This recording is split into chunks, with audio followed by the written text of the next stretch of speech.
नमस्कार साथियों, एक बार फिर से आप सभी का बहुत बहुत स्वागत है। दोस्तों, एएनएम जीएनएम 2018 पदस्थापन सूची लंबे समय का इंतज़ार जो कि और भी लंबा हो गया।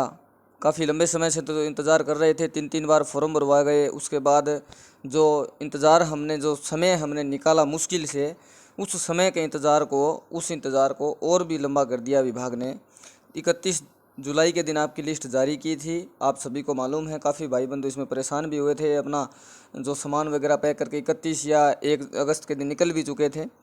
और 2 तारीख के दिन दोस्तों उस पर रोक लगा दी गई थी, जो सबसे बड़ा कह सकते हैं कि सबसे बड़ा जो दुख हुआ था इस बात का कि जिनको गृह जिला मिला था वो बोल रहे थे कि हमारे साथ धोखा कर दिया, हमें गृह जिला आवंटित हो गया था, हम अपना सामान वगैरह लेकर निकल गए थे और 2 तारीख को रोक लगा दी, तो हमें परेशानी का जी हाँ दोस्तों, परेशानी का सामना करना पड़ा। समझता हूँ इस बात को। इसके अलावा कुछ भाई बंधु ऐसे भी थे जो इस लिस्ट से संतुष्ट नहीं थे। इस लिस्ट से जो संतुष्ट नहीं थे, और संतुष्ट नहीं होने की वजह यही थी कि उनको कहीं ना कहीं ऐसा लगता था कि ये लिस्ट जो पदस्थापन जो सूची निकली थी मेरिट बेस पर नहीं बनी थी।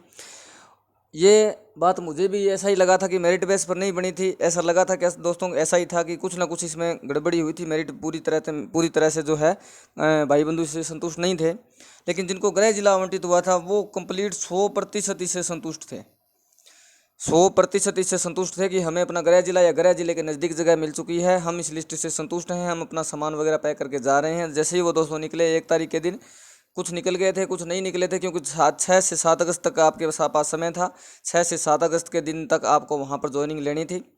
लेकिन जो निकले उनको 2 तारीख को जैसी रोक लगी वापस आना पड़ा, परेशानी का सामना करना पड़ा। जो नहीं निकले वो वहीं पर वर्क कर रहे हैं।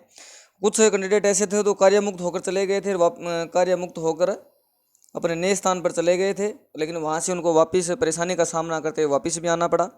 कुछ कैंडिडेट ऐसे थे जो कार्यमुक्त होने का सोच ही रहे थे, कितने में इस पर रोक लगे, उनको नहीं जाना पड़ा।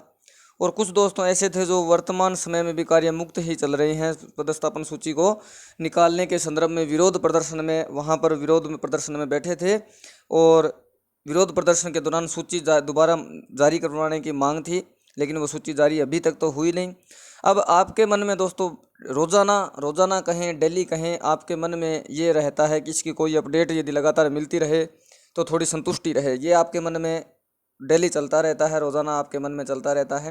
काफ़ी भाई बंधुओं के सुबह से लेकर शाम तक, आजकल तो थोड़े कम ही हो गए, मतलब 5-7 कॉल आते हैं, लेकिन इससे पहले 15, 20, 25, 30 कोई कॉल का अंदाज़ा नहीं लगा सकते कितने कॉल आते थे। क्योंकि दोस्तों पीछे की वीडियो मैंने व्हाट्सअप नंबर दिए थे, बोला था कि व्हाट्सअप मैसेज करना है, लेकिन ज़्यादा परेशानी वाले कॉल ही करते थे, और परेशानी दोस्तों सभी को थी।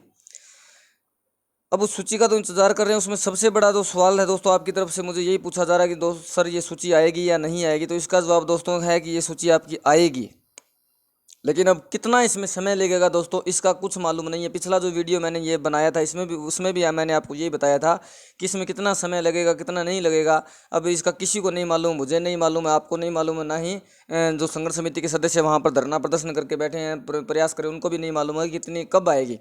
लेकिन सभी इस सूची को निकालने की चेष्टा में लगे हैं। धरना प्रदर्शन इसीलिए वहाँ पर कर रखा है कि ये सूची जल्द से जल्द जारी की जाए। और आपके मन का यही सवाल है कि ये सूची पर रोक कब हटेगी।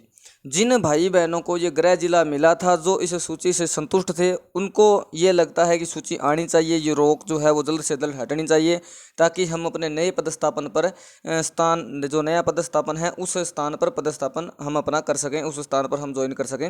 लेकिन इसके विपरीत दोस्तों, जो अपने गृह जिले से 250 किलोमीटर दूर था और पदस्थापन सूची आने के बाद उसको 400 किलोमीटर दूर कर दिया, कहीं ना कहीं वो भाई बंधु इससे नाराज़ है।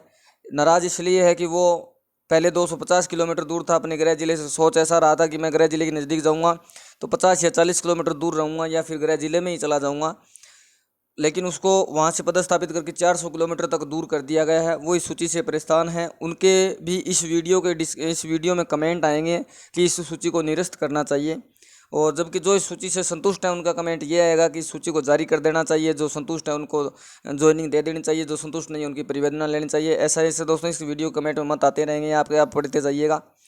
क्योंकि जब मैं ऐसा बोलता हूं कि 2 या 3% कैंडिडेट ऐसे हैं जो संतुष्ट नहीं है, बाकी जो ऐसे हैं संतुष्ट हैं, लेकिन जो संतुष्ट हैं वो तो यही बताते हैं कि 3% कैंडिडेट ऐसे हैं जो संतुष्ट नहीं है, जबकि जो संतुष्ट नहीं है वो वीडियो कमेंट में लिखते हैं कि 80% कैंडिडेट ऐसे हैं जो संतुष्ट नहीं है।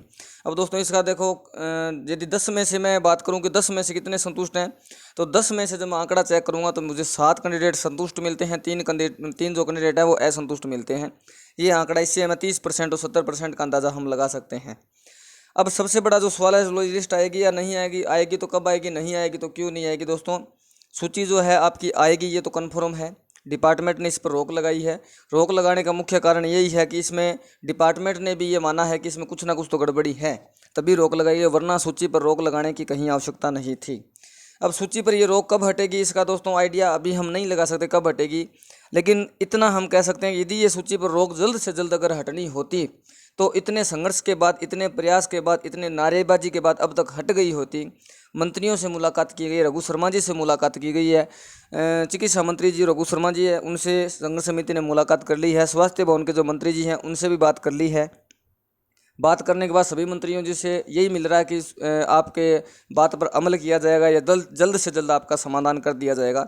2 अगस्त आज चल रही है दोस्तों, 27 अगस्त, 25 दिन के समय में सिर्फ आश्वासन मिला है कि आपकी लिस्ट जल्द से जल्द जारी कर दी जाएगी। ये सिर्फ आश्वासन मिलता रहता है, जल्द से जल्द आपका समाधान कर दिया जाएगा ऐसे वैसे, लेकिन अभी तक इसका समाधान हुआ तो नहीं है। अभी भी इसमें कितना समय लगेगा इसका आइडिया नहीं लगाया जा सकता है। तो मेरी आपसे यही गुजारिश है कि जिस स्थान पर आप अभी वर्तमान में कार्यरत हो, मन लगाकर आप कार्य करते रहिए, किसी प्रकार की चिंता मत करिए। जब पीछे का समय आप 12 महीने 1.5 साल से आप इंतजार कर रहे थे, वहाँ पर वर्क कर रहे थे, किसी भी प्रकार की मान लो परेशानी थी, परेशानी किसी को नहीं थी, किसी को थी, तो एक बार आप कैसे भी करके वहीं पर एडजस्ट करके अपना कार्य वगैरह करते रहिए। जैसे ही लिस्ट आपकी आएगी आपको सूचना मिल जाएगी। डेली की जो अपडेट होती है वो टेलीग्राम पर आपको मिल रही है, लेकिन डेली नहीं दोस्तों, कभी जो अपडेट आती है वही अपडेट आपको मिल रही है। रोज़ाना कोई अपडेट आती भी नहीं है आजकल आप खुद देखिए कि 2 अगस्त के बाद 27 अगस्त आज हो चुकी है, 25 दिन का समय बीच में जा चुका है। 25 दिन से मतलब 15-20 दिन तक लगातार अपडेट आई थी, उसके बाद अपडेट आनी है वो धीरे धीरे कम हो गई है। कम आने का कारण ये है कि मान लो कि आपने किसी मंत्री जी से मुलाकात कर ली है, मंत्री जी ने आपको बोल दिया है कि जल्द से जल्द इसका समाधान कर दिया जाएगा, तो आप 2-4 दिन आराम से शांति से बिताओगे, क्योंकि मंत्री जी की तरफ से आश्वासन मिल गया, तो हम बीच में क्यों नारेबाजी करें। ये इसी वजह से दोस्तों अपडेट धीरे धीरे कम हो रही है। लेकिन आप टेलीग्राम से जुड़े रहिए, सूचना आपको समय पर मिलती रहेगी। चैनल को सब्सक्राइब करके रखिए, सूचना आपको मिलती रहेगी। वीडियो को लाइक कर दीजिए, दोस्तों के बीच में शेयर कर दीजिए। लिस्ट आपकी ये तो बात है कि कन्फर्म आएगी। अब आगे जो है दोस्तों, अगर तीसरी जो सिचुएशन बताई जा रही है कोरोना की, उससे यदि पहले आ जाती है तो ठीक है, वरना फिर सिचुएशन आने के बाद आपको और थोड़े मतलब लंबे समय तक, थोड़ा सा और लंबा समय आपको इंतजार और करना पड़ सकता है, क्योंकि कोरोना की सिचुएशन में तो लिस्ट जो है वो किसी भी हाल में नहीं आ पाएगी। क्योंकि कोरोना की जो सिचुएशन आए, तीसरी लहर जो संभावना, जो आशंका जताई जा रही है, भगवान न करे वो आए, लेकिन अगर वो लिस्ट कोरोना का संक्रमण तीसरी चैन जो कहते हैं, तीसरी जो लहर है कोरोना की, वो यदि अपने पांव पसार लेती है तो दोस्तों पदस्थापन सूची निकाल कर सभी कर्मियों का इधर से उधर ट्रांसफ़र करना खतरे से खाली नहीं होता उस समय। इसलिए बाद में तो हमारे पास इंतज़ार करने के अलावा दूसरा कोई रास्ता नहीं होगा, लेकिन अभी भी हमारे पास इंतज़ार करने के अलावा दूसरा कोई रास्ता नहीं है। आप थोड़े से धैर्य के साथ इंतज़ार करते रहिए, इसका ज़रूर कोई हल निकलेगा, अच्छा हल निकलेगा, बेफिक्र रहिए।